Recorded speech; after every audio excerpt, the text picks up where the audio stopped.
Russia's democracy is the best in the world, the Kremlin says. And at polling station 38 in Moscow, we found a choice of candidates and plenty of voters. Democracy in action, right? Not quite. Realistically, only one man can win this. Vladimir Putin! The man who's been on Russia's political stage for the last quarter of a century. Vladimir Putin faces no serious challenger. His fiercest rivals are in exile or in prison.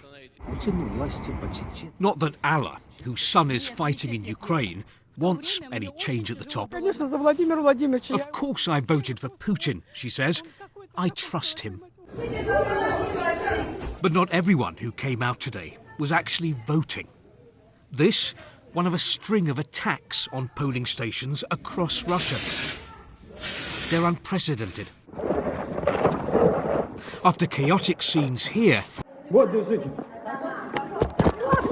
an arsonist is detained and green ink poured into a ballot box. The authorities called the attackers scum. Some voters were greeted with a show. Well, it's one way to bang the drum for Russian elections. There is voting too in parts of Ukraine, which are under Russian occupation, what Russia calls its new territories. The Ukrainian government called the election here illegal. Polls close on Sunday night. Expect a Putin landslide. Unpredictability is very much a feature of life now in Russia.